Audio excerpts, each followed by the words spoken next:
Queridos irmãos, queridas irmãs, então, esse vídeo é de número 265, a Gênese capítulo 15, na questão de número 45, na Gênese,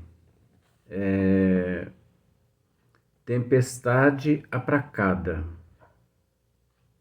que é o mesmo a tempestade acalmada. Só que nós recorremos a parábolas e ensinos de Jesus por Karl Schurter, né? Por quê? Porque Karl Schurter, ele tece alguns comentários muito interessantes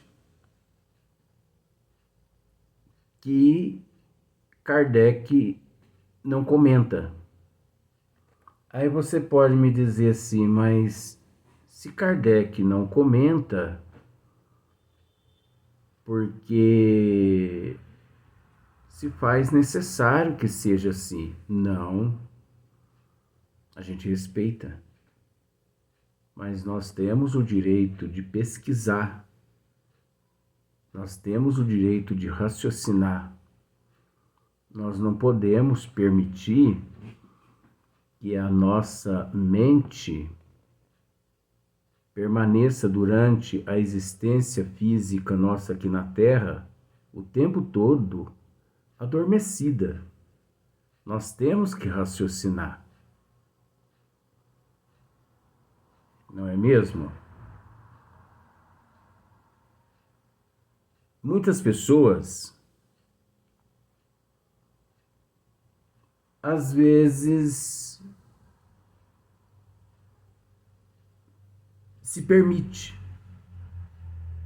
e auto-permite viver nessas condições. Mas aqueles que já desfrutaram um pouquinho que seja, ele não se contenta, né, com o pouco.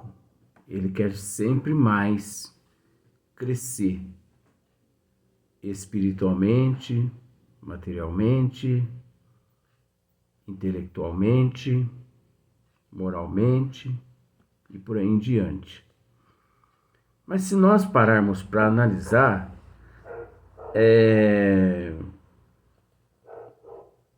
tudo que encontra-se na Gênese com relação ao relato que encontra-se no Evangelho de Mateus,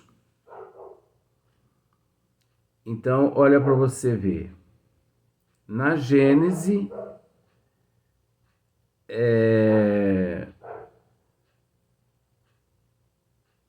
encontra-se o relato de Lucas 8, 22 e 25.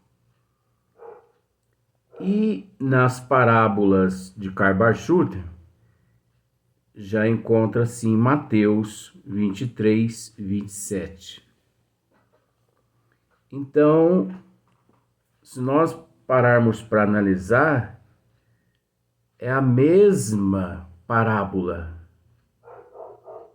só que na Gênesis narrado por Lucas e por Karl Schurter, que nas parábolas de Karl Schurter, por Mateus. Mas vamos lá.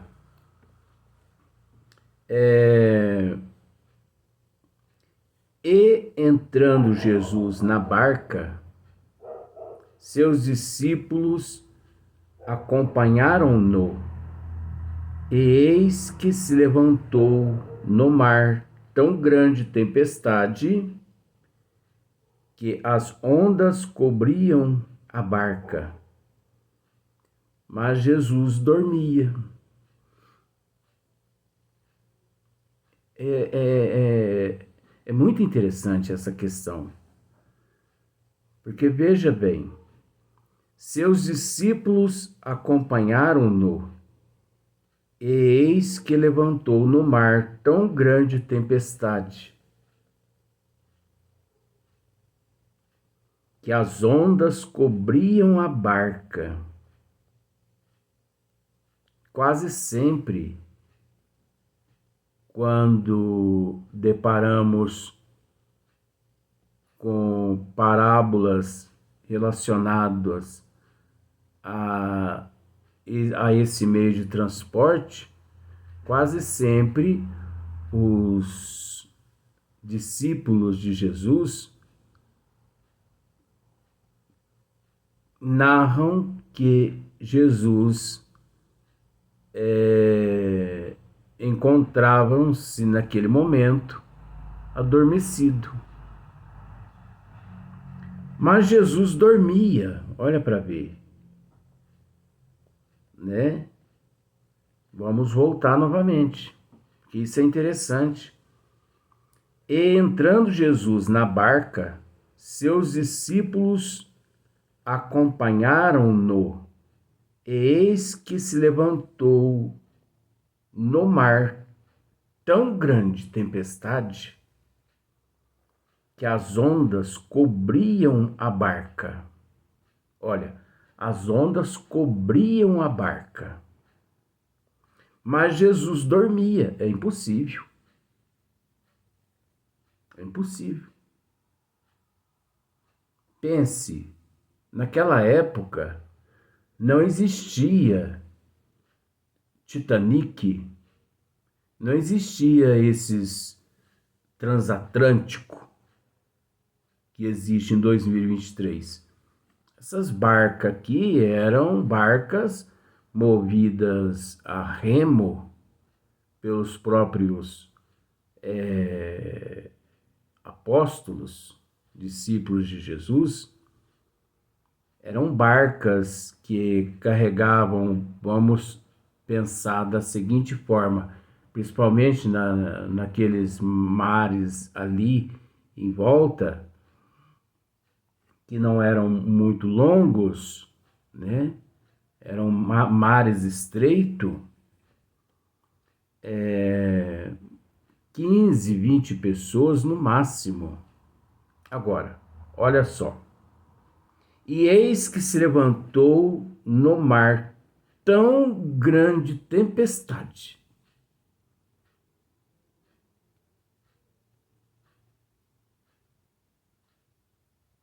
que as ondas cobriam a barca.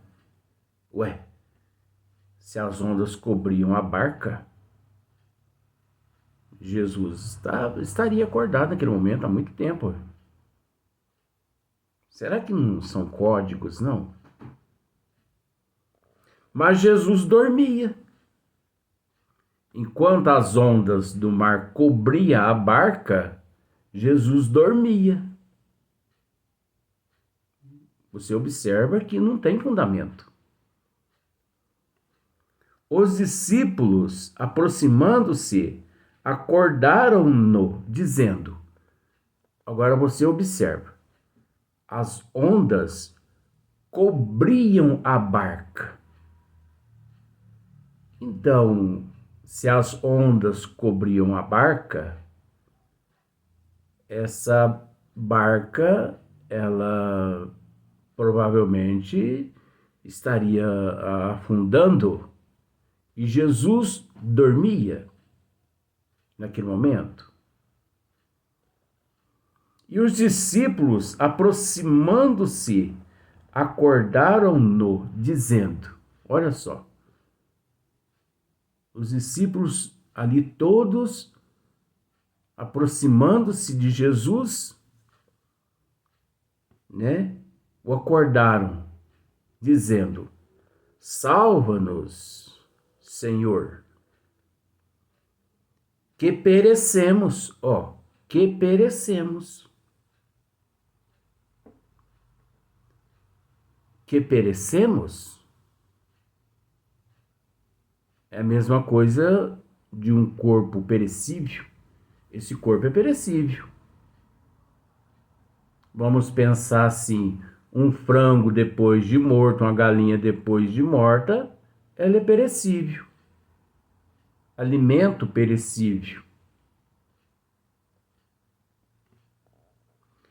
Ele lhes disse: por que temeis, homens de pouca fé?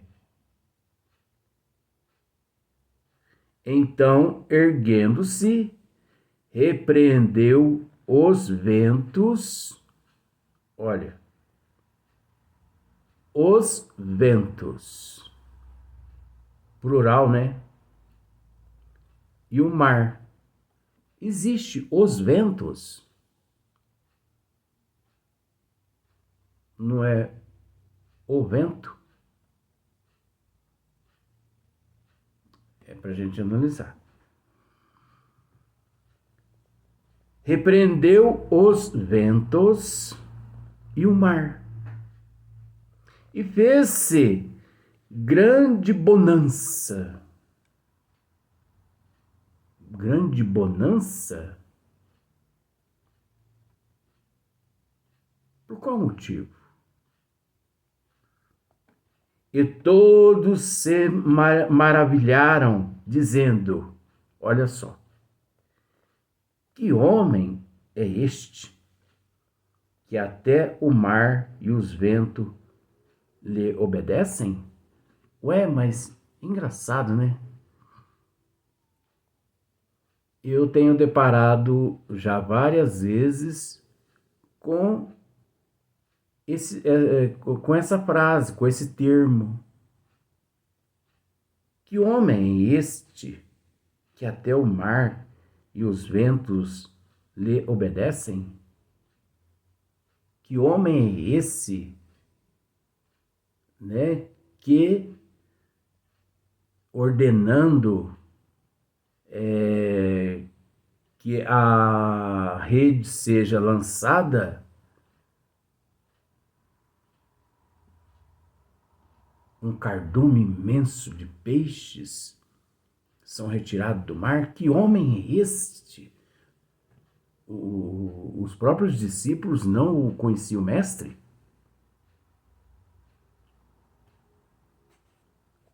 Isso está em Mateus, né? Mas nós temos também tempestade apracada, que é a mesma coisa, tempestade acalmada, em São Lucas, na Gênese. Olha só para você ver. Certo dia, na Gênese, tendo tomado uma barca com seus discípulos, disse-lhes ele: passemos à outra margem do lago. Partiram então durante a travessia, ele adormeceu.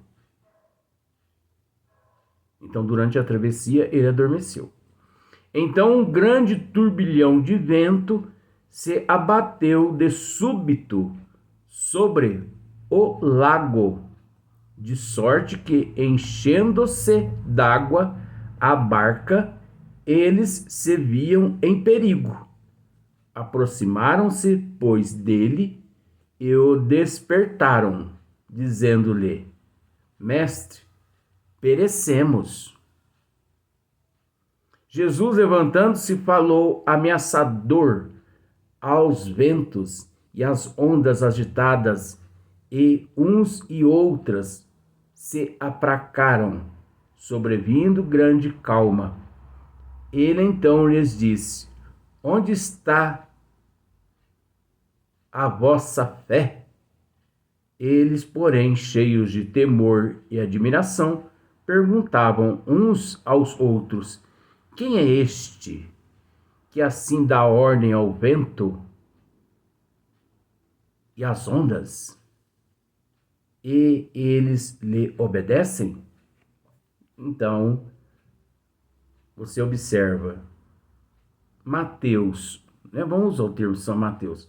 São Mateus, ele descreve de uma forma, E São Lucas descreve de uma outra forma. Agora, por que eles todos ali, né, junto ao mestre, naquela barca, por que eles descrevem um de um jeito ou de outro jeito? É óbvio,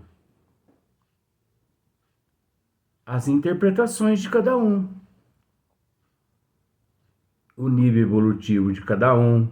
Nós já narramos isso em vídeos anteriores. Então,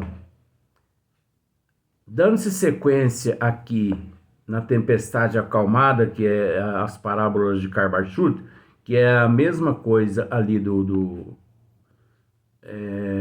da Gênese, Carbarchut, ele nos esclarece da seguinte forma, que obviamente no esmiuçamento cremos dessa forma. A autoridade de Jesus é verdadeiramente universal. Espírito superior que preside os destinos do nosso planeta. Olha só para você ver. Espírito superior que preside os destinos do nosso planeta. Conhece-lhe a natureza.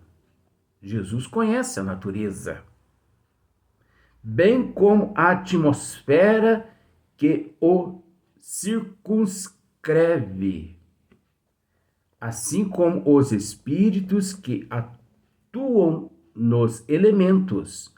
Olha só, assim como os espíritos que atuam nos elementos. Então, os espíritos atuam nos elementos da natureza de Deus.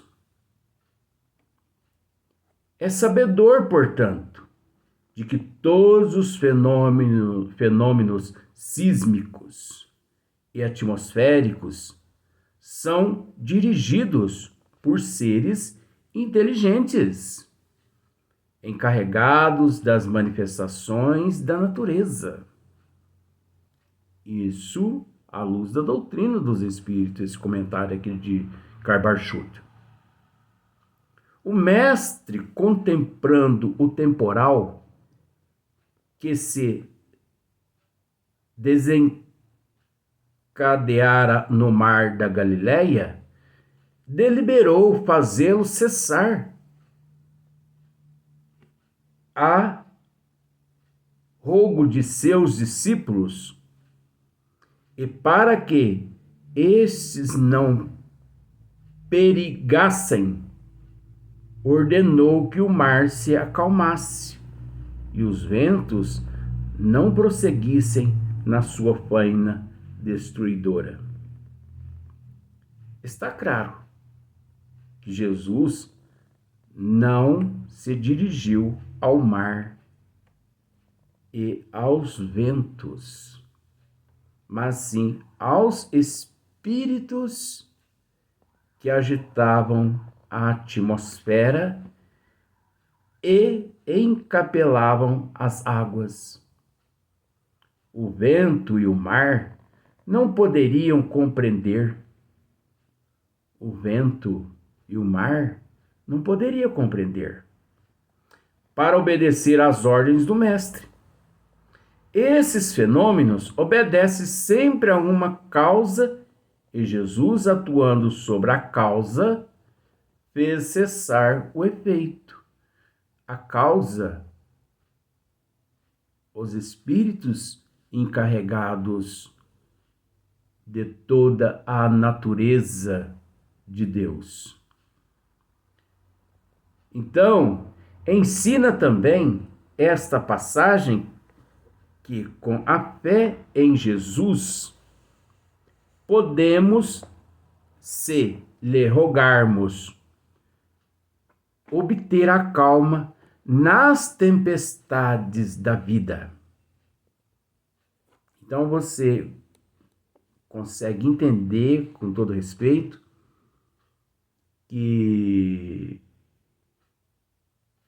essa tempestade, ela é um código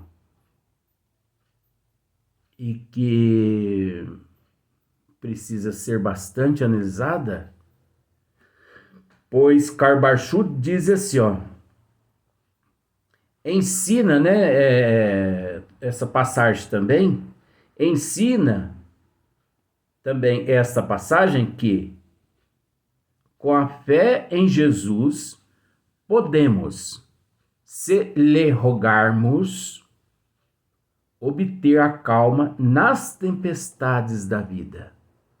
As tempestades que nós enfrentamos. E quantos de nós aqui na Terra, em meio às tempestades, quando podemos rogar a Deus e a Jesus, rogar aos bons espíritos que nos circundam,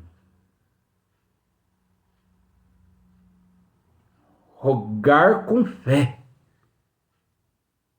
rogar com fervor, com amor, com sinceridade, naquele momento de tempestade, quando tão forte aquela tempestade,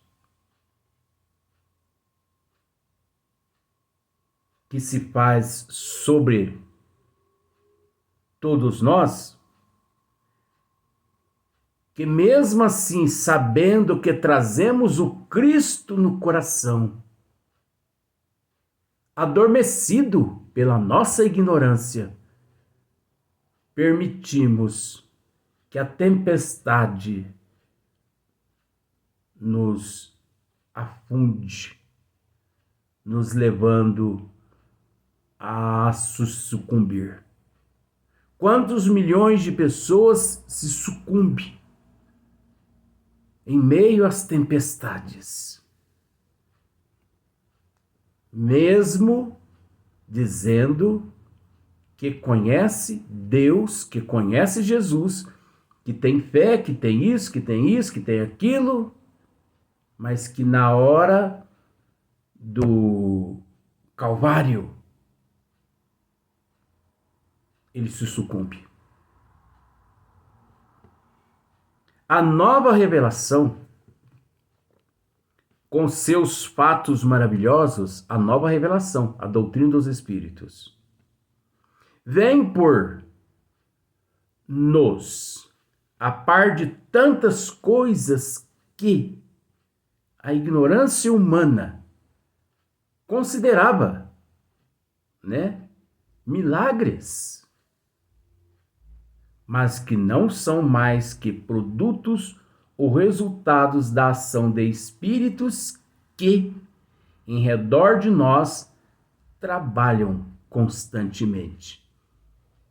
Então, esse é um esclarecimento de Karl Barth.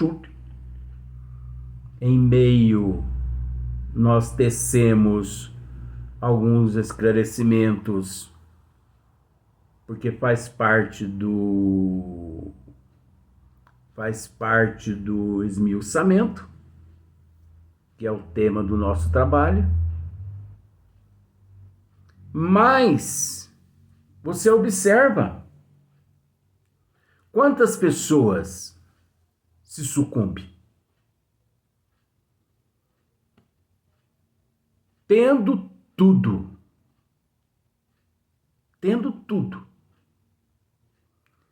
mas a arrogância, o orgulho, o egoísmo, a inveja, o ciúme, a não mudança de hábito, de comportamento e de atitude. Isso são tempestades. Você, aqui na parábola, você viu perecemos, ó, salva-nos, Senhor, que perecemos. Então, o orgulho, o egoísmo, a prepotência, tudo isso nos faz perecer, nos leva a esse processo todo em meio à tempestade, aos conflitos, aos transtornos, que sabendo que existe Deus e Jesus, mesmo assim, a pessoa se sucumbe. Quantos se matam? Quantos milhões de pessoas presas aos transtornos psiquicossomáticos, psiquico-socioeconômico. Quantos bilhões de pessoas presas a esses fatores, mas que não buscam Deus e Jesus. Porque se buscasse, não sofreriam como sofrem. Vamos para o próximo vídeo, mas nós vamos dar sequência nesse assunto.